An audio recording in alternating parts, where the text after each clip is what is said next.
Hello, Lasicomite. Here on our show today is Dr. Ademitoro Afinowi. How do you feel, sir, to be a medical doctor? Well, I feel great. Wow, brilliant.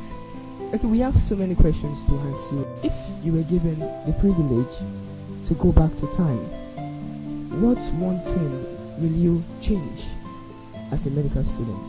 What one thing will you change as a medical student? Well, about myself, I will. It might be funny, but I think I will still enjoy myself better than I did. Enjoyment. That's to show how much medical school has taken a lot from some people. Alright, so the next question. Were there times you felt medicine was not a path to trade? Were there times you felt medicine was not a path to trade at all? Yes, period of 400 level. 400 level was very tedious. Just coming from anatomy class and entering a new class full of stress, And then I was like, if I would be given a course in petrochemical 200 level, I would go. So that level was at the peak of it. Wow. So if you had the opportunity to choose a course or a field aside medicine, what would that be? Petrochemical engineering. Why? Well, because I know that I'm going to make millions from it.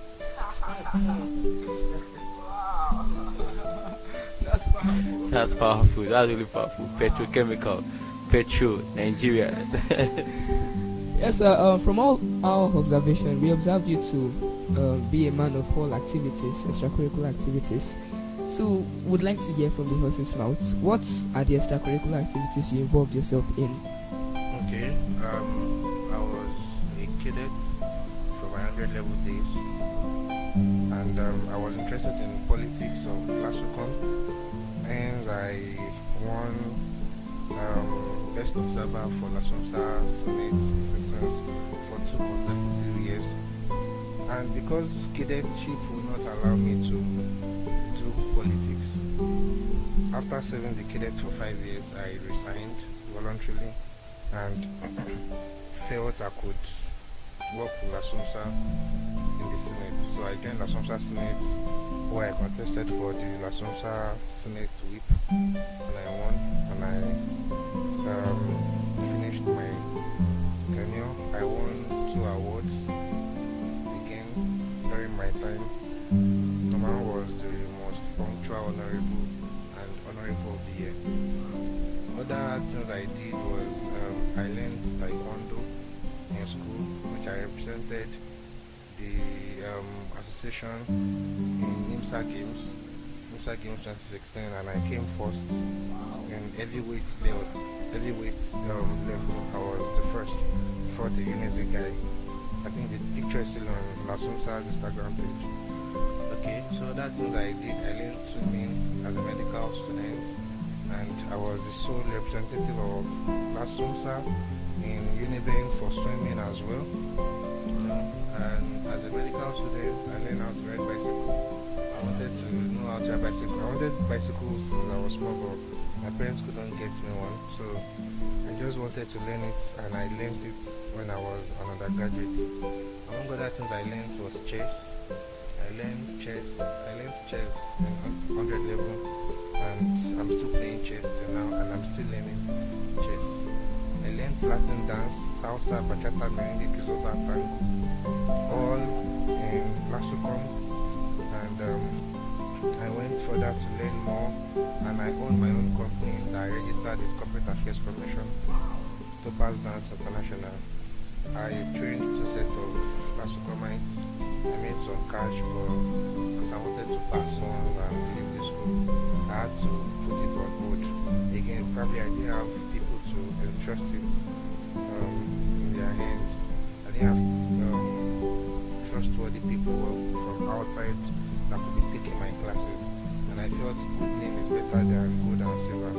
So why would I spoil my brand and my brand name because I want to make money. So I had to let that go. Also, what I learned, okay, that's basically, but not all, but I think I got more aware of myself, and I was able to go into the path of building my spirituality. Thank you. This is amazing. This is what you call multitasking. Taekwondo, swimming, bicycle riding, chess, your own company, dancing, and a lot of stuff. And several awards. Oh, this is powerful. So, sir, what do you think is the benefit of doing all this? Because there are lots of comments out there that needs to also don't want to do these things, but time is not just giving them the space to do them, and they're not really seeing the big picture and the benefit of doing them. Like, okay, when I learned taekwondo, I learned swimming, it's just for fun. I can't really help my medical line, can't my life or something. What is the right for me? Joy, anything? Thank you very much. When we think outside medicine, we think about life, and it's better to think in that line than think only in medicine. Nobody knows where he's going in life, and as such, I had that notion at the back of my mind that I don't know where I will be, but I have to be of international standard. I can't imagine myself going to US. I want to socialize and I don't know how to dance Latin dances. I can't imagine myself going to any island in the world and I don't know how to swim. I can't imagine myself going to Peru and all without knowing how to do. Yeah, dance is just is a culture, and it helps you to connect to people. For instance, Angola, Kizomba that I dance begins from Angola. It's a place I would like to go. It's an African country. A lot of things. So I've been able to know about cultures of different countries from my dance. So if you ask what it will do for me as a doctor, I will be able to tell you a few, but I'll be able to tell you even far more as what it will do for me in life. Okay, as a medical student, because I was doing all those things, I knew much that I didn't have more time like every other person has. So it made me more serious, ironically. People who had all the time notice they end up doing nothing. They won't read.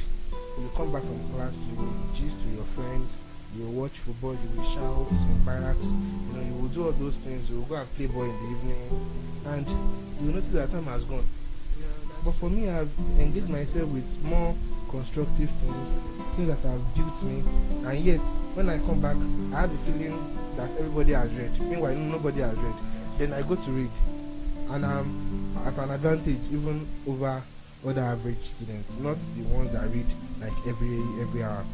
You understand? Because my aim was not to be the first in my class. My aim was to know what is required of me to go to the next class, and to know what is required of me to be a good doctor. My aim was not to know all the old textbooks, because I'm not going to be a specialist in everything. Nobody will ever be. So I wanted to know what I should know, and I knew what I should know, and I moved on gradually. So for my dance, we do stretch, we do some meditation. It has helped me even to grow myself. You understand? It has helped me to make connection.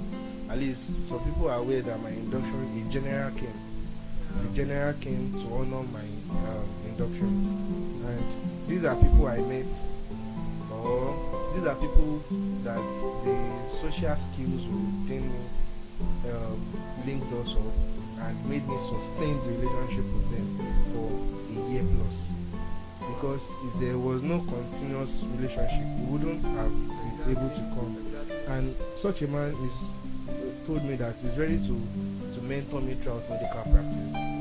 Now, how did I get that? I didn't get that in the 4 walls of the classroom, and a lot more.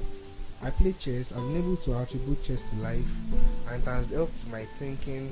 It has helped me to better protect myself, my family. If you can actualize and imaginalize and put chess into reality, you understand that it's like a fight between two kingdoms. So, and it has even helped me to be a better person. and lots more. Cadetship has helped me. Okay, during my course of being a cadet, I had gone to over 15, let me say between 15 to 20 police stations, and I've gone to bail people for free. So now I've also learned a skill in dealing with policemen and other armed forces out there. So now it will be hard for you to see a policeman harass me, or it will be hard for you to that you won't, or there won't be a point that you will see me being naive or being scared of a policeman. Neither will I be of a military man, because I know their Morse code, I know their military terms, I know so much about them. I can claim to be one even when I'm not one. So now I've been able to enter spheres of life as much as I can. So if I start talking with a military man in Morse code, I can say, okay, for me, I'm November Alpha Victor, Alpha Lima, Charlie Alpha Delta Echo Tango. I've said I'm a naval cadet. Those are Morse code the military talk with, and some terminologies that when we start, it only takes a military man to know, and some things that if I start to say some military poems, some military things that they teach them in training school, and I got to know them as an undergraduate, amongst other things. So it's really, the benefit is in medicine. Like I said, it made me to read better than I would have been playing. It has made me to socialize, know people. It has made me to grow emotionally, emotional intelligence. Even, I don't know, it has really helped me generally. Let me stop there. Seriously, wow. I'm seriously amazed. Okay, so sir, with these extracurricular activities, from swimming to cadets to several of those extracurricular activities, and from your record, you were able to win several awards too. Collect award from LASUMSA. So I want to know, how did you combine all these stuffs with academics? Naturally, I have been somebody who multitask. I remember when I recently left secondary school, I was in the youth choir, I was praise and worship team of my church. I was a member of youth rescue club, and I was also in one human rights activist group.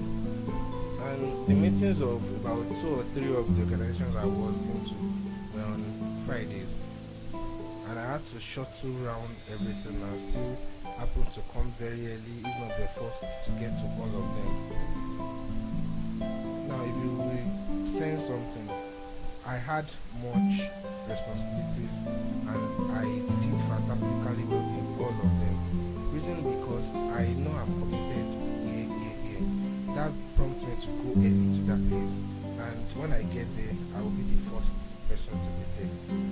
People who had not been to other places, who were coming from their houses, will still come very late. So now, it's a personal thing. I multitask by nature. So if I don't multitask, I would feel as if I'm underusing myself. So I knew that medicine, getting out of this school, so far I've entered, is a sure banker. It's sure. Hence, what can I get alongside getting medicine? Because I know that this time in medical school cannot be repeated. I can't go back and come back to start medical school. Like I forgot something I want to come and pick. No, I can't come back. So because I can't come back, I have to grab everything possible I can grab on the way. Any knowledge, any skill, any wisdom, anything whatsoever, because I don't know where it's going to be useful for me in future. Let's say everything is not useful, but some will be. And even if none happen to be useful, which is impossible, at least there's no harm in acquiring those skills. I can make a living out of them. Just like today, I opened a dance company, and I can want to relax someday and I will go to swimming pool. I swim in 25 feet airport hotel, where people dread to go, and I learned swimming in Lasucom. I go to the depth of 25 feet, not just swim there. When there are times I've gone down the extreme of the pool to just feel it and come up. So I don't know. Wow, so brilliant, sir. Wow. Alright, thank you very much, sir. I see. Hope you are planning on doing other stuff. Don't just graduate with your Pali or MBBS. Grab them on the way. You will need them in future. All right, so a few more questions to go. What was your worst moment in medical school? This is Share Your Story Celebrity Show. We're going on a commercial break. Stay tuned.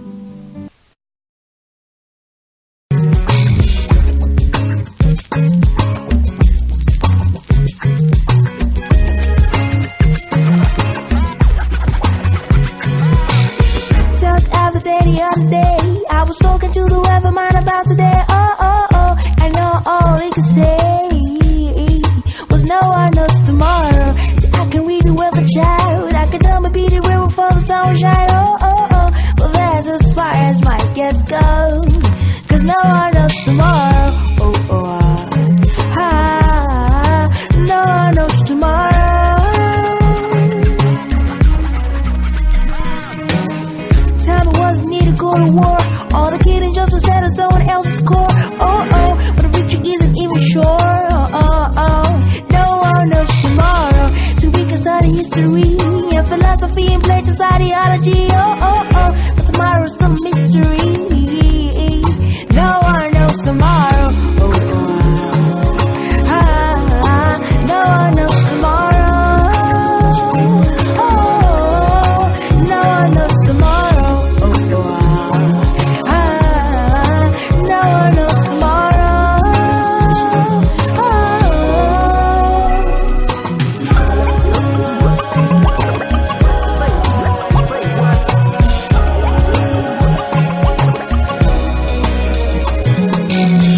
Tomorrow is your opportunity to fail or be successful if you please. Yes, indeed. Tomorrow is a politician's today. Is the victim of decisions and the future of our children. So when I die someday, will I be in heavenly places singing hallelujah with an angel on the piano? Or will I be just another contribution to the earth, the trees, the grasses, as tomorrow slowly passes? No one knows. No one knows. No one knows. No one knows. No one knows. No one knows. No one knows. So when I die someday, will I be in heavenly places singing hallelujah with an angel on the piano? Will I be just another contribution to the earth, the trees, the grasses, as the world slowly passes? No one knows. No one knows. No one knows.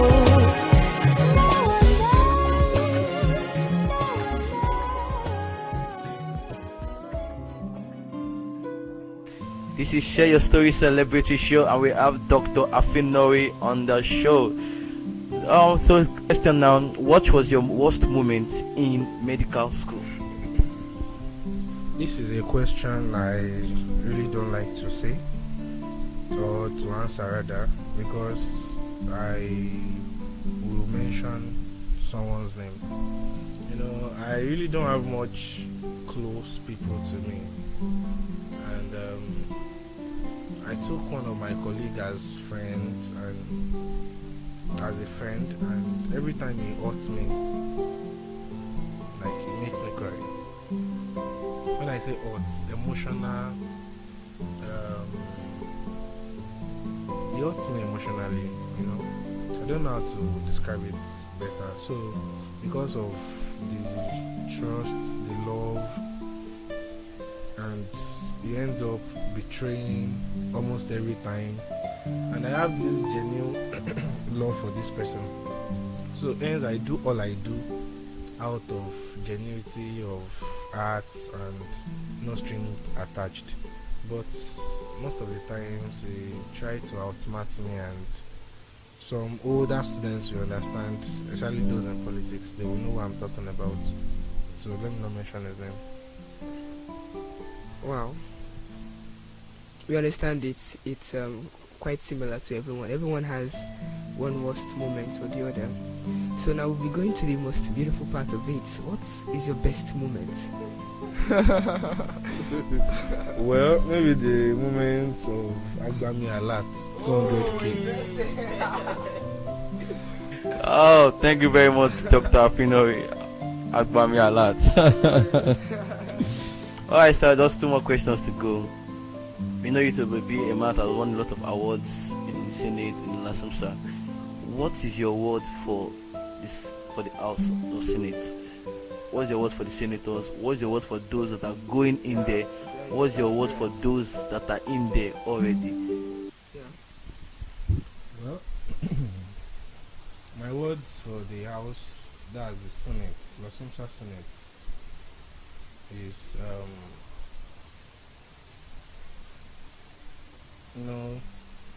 the main aim of the Senate is changing, which is not supposed to be. We now see Senate as a place where we just come to lash out on the executives and do some form of destructive criticism, and that was not the initial intention behind it.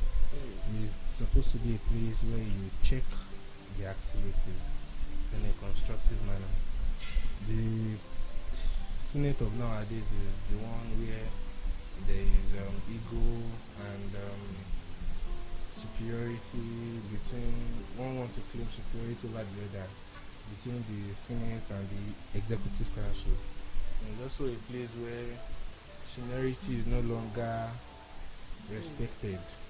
Now, all those old traditions, if they leave, will fall apart, not just as Senate or as an association.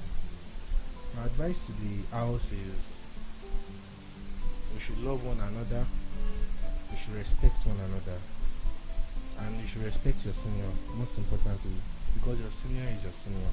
Exactly. The fact that you are doing politics, your senior is still your senior. That should not give you the liberty to talk anyhow to your seniors. Like I told you, I was a veteran observer of Senate sittings, so from experience I know what happens. The juniors that come in, observe, they learn, they grow gradually. Unlike what we're having now, where people come in and they just want to show themselves as well, they won't learn that way. So my advice is, when people come to the House, they pay attention to details, to symbols, to things, and learn. There's an adage that says when you get to office and you start to learn, you are already a failure. So when you start to observe your speaker from your day one, you don't know what you can become. You observe how he talks, you understand that the position of speakership is ironically a listener, not a speaker.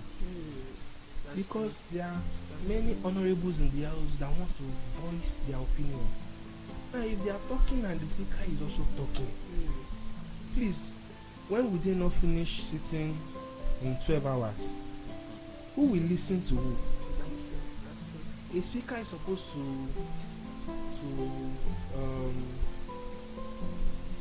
moderate the whole sitting.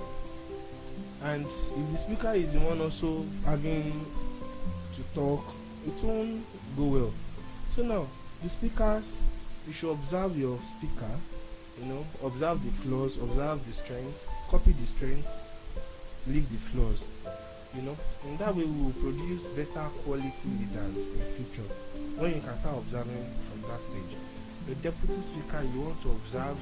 Deputy speaker position is always a quiet position, just that they are the head of audit committee by its law in the constitution.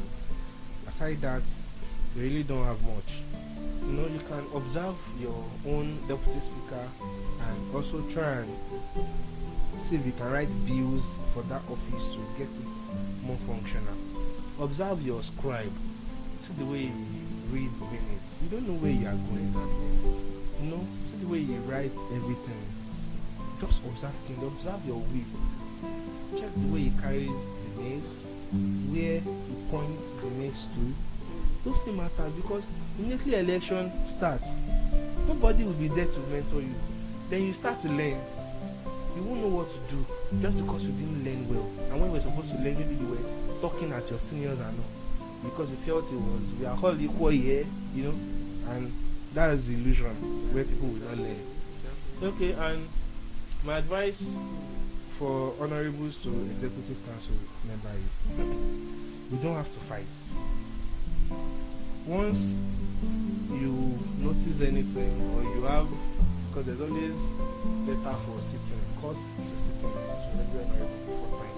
You see the matters that is supposed to be treated. Even before then, I expect any well-meaning honorable to meet with the executives to know their challenges.